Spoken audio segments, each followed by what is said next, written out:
प्रकृति हमें हर दिन सिखाती है, अंधकार के बाद उजाला निश्चित है। एक गांव में जब सब सोते थे, एक बुजुर्ग हर सुबह 4 बजे उठते थे। लोग उन्हें कहते, इतनी सुबह क्यों? वह मुस्कुराकर कहते, जो समय को पहचान लेता है वही भविष्य को बदलता है। आज संसार भी उसी मोड़ पर है। हम हर दिन सुबह, दोपहर, शाम और रात का अनुभव करते हैं। कुछ घंटे बाद रात का मध्यकाल आता है, यानी रात के 12 बजने के बाद। और फिर जैसे हर दिन की शुरुआत होती है सुबह से, वैसे ही इस ब्रह्मांड के चक्र में भी कुछ खास समय होते हैं, जैसे सुबह, दोपहर, शाम और रात। अब इस समय हम रात के मध्यकाल में हैं, यानी यह समय आधी रात का है। और फिर इस समय के ठीक बाद वही स्थिति होती है जब कुछ लोग सोने जाते हैं और कुछ लोग जाग रहे होते हैं। अगर आप गहरी सोच में डूब जाएं, तो यह देखेंगे कि यही स्थिति हमारी मानसिक और आत्मिक अवस्था को भी दिखाती है। 3 बजे रात के आसपास कुछ लोग सोने जाते हैं और कुछ लोग जागते हैं। यही असल में मानव जीवन का चित्रण है। हम या तो इस समय सोने जा रहे होते हैं या फिर कुछ नया करने की शुरुआत करने के लिए जाग रहे होते हैं।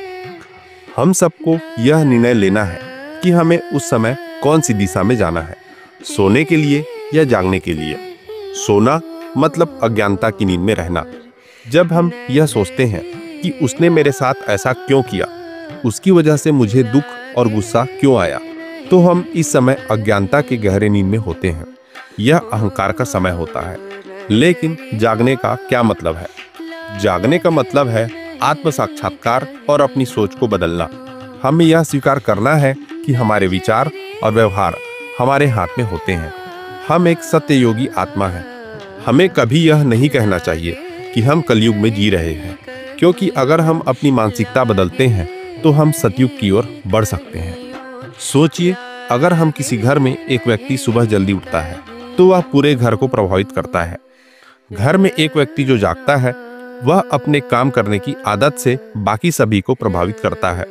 लोग उसे परेशान करने की कोशिश करते हैं, उसे सोने की सलाह देते हैं, लेकिन वह अपने कार्य में व्यस्त रहता है।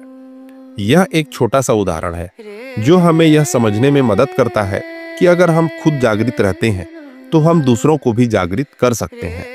हमारे घर में अगर कोई व्यक्ति जाग रहा है और शांत है, तो वह दूसरों को भी शांत और जागृत कर सकता है। लेकिन अगर हम गुस्से में आते हैं और दूसरे से नाराज होते हैं, तो इसका मतलब है कि हम भी उन्हीं की तरह सो रहे हैं। इसलिए हमें यह निर्णय करना है कि हम जागृत आत्मा बनेंगे और अपनी सोच को शांत और संतुलित रखेंगे।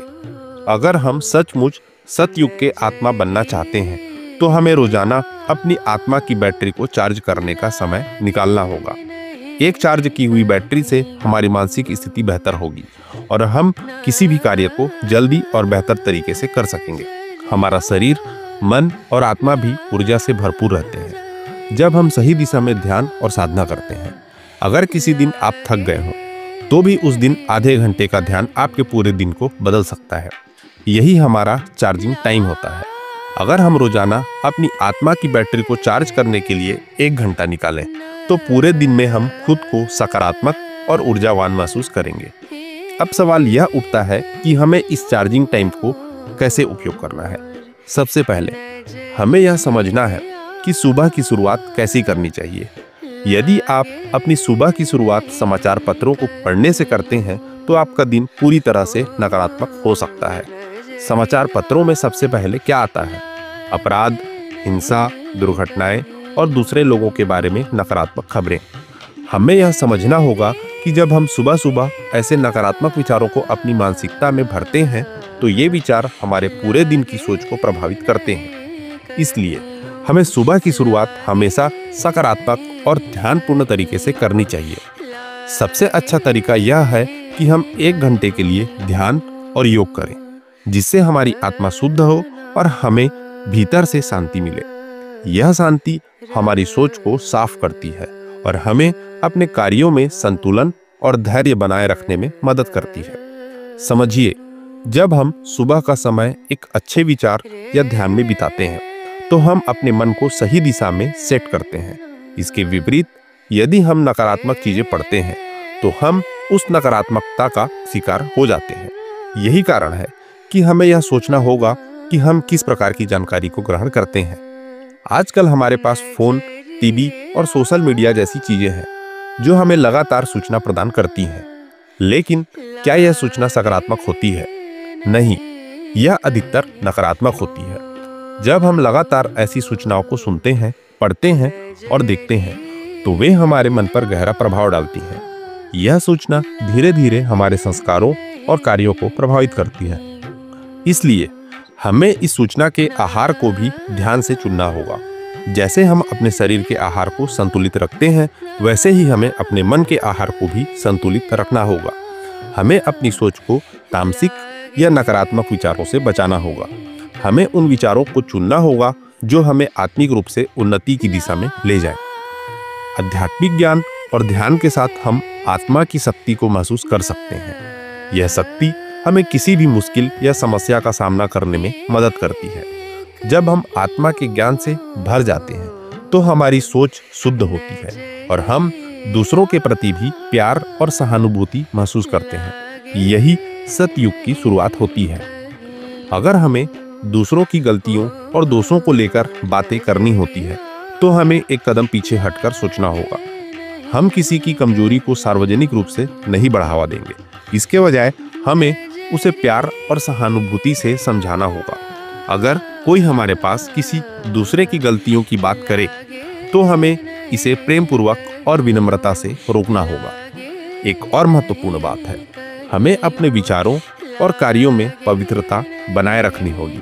जिस तरह से हम अपने शरीर के लिए शुद्ध आहार का चयन करते हैं, उसी तरह हमें अपने मन के लिए शुद्ध विचार और जानकारी का चयन करना होगा। यही जीवन का सही तरीका है जो हमें सतयुग की ओर ले जाएगा। आध्यात्मिक उन्नति के इस सफर में हमें खुद को एक सही दिशा में चलने के लिए तैयार करना होगा। हर सुबह हम 1 घंटे का समय अपने लिए निकाल सकते हैं ताकि हम अपनी आत्मा को चार्ज करें और सही सोच और सकारात्मक ऊर्जा के साथ दिन की शुरुआत कर सकें। यह परिवर्तन छोटे छोटे कदमों से ही आएगा, लेकिन यह कदम हमें सतयुग की ओर अवश्य लेके जाएगा। लागे नहीं कहीं ओ नजरिया